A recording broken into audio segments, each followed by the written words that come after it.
L'autorégulation, c'est une pratique à la vie. Pour pouvoir s'autoréguler au jour le jour, il faut reconnaître nos propres déclencheurs, il faut reconnaître nos émotions et la façon dont ces émotions viennent nous chercher. Nos pensées, nos émotions et nos comportements sont tous interreliés. As-tu déjà remarqué lorsque tu ressens une certaine émotion, il y a des pensées habituelles qui surmontent? Ou de l'autre côté, lorsque tu vis tes pensées habituelles, il y a des émotions qui surmontent.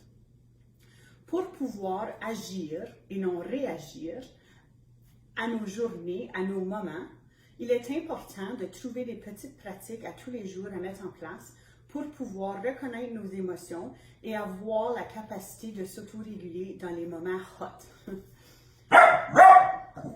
Comme mon chien qui jappe. J'ai besoin d'une autorégulation.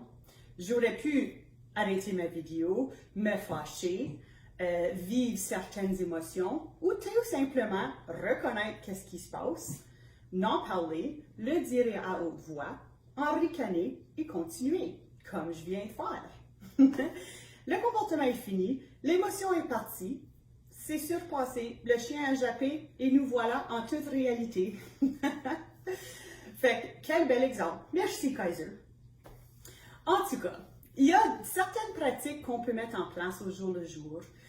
C'est vraiment de vivre des moments de conscience. On parle souvent de pleine conscience, mais je ne veux pas commencer à vous donner une pratique par rapport à la méditation ou des pratiques grandioses, mais juste des toutes petites choses. Prendre des moments par exprès dans votre journée et vous demander qu'est-ce que je vois, qu'est-ce que je sens, qu'est-ce que je ressens, qu'est-ce que j'entends, ou simplement une des choses, qu'est-ce que j'entends en ce moment.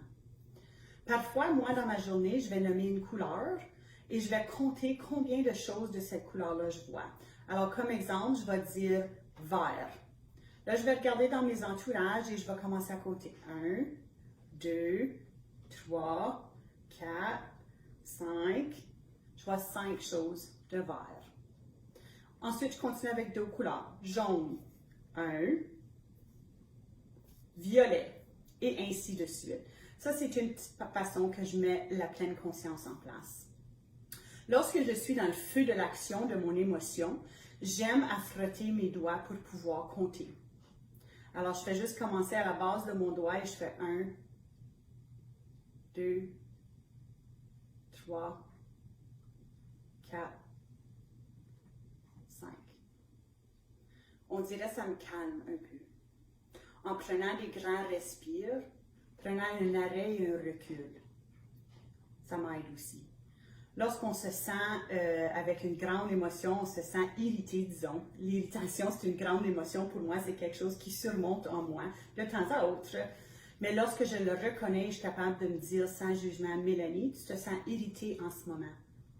On dirait lorsque je le remarque, je me le dis à moi-même sans jugement, ça l'abaisse un peu mon sentiment et je suis capable de réguler qu'est-ce qui se passe. Ensuite, je prends un moment de recul, une conscience pour dire qu'est-ce que tu dis en ce moment. Et j'essaie de rediriger mes pensées. Et voilà, je pourrais continuer longtemps à parler d'autorégulation, quand bien même la semaine prochaine, je vais en parler encore. Mais message clé, c'est que l'autorégulation, c'est une pratique à la vie. Prenez des moments de conscience. Reconnaissez vos émotions dans le jour et dans les moments déclencheurs. Mettez en place des petites stratégies que frottez vos doigts.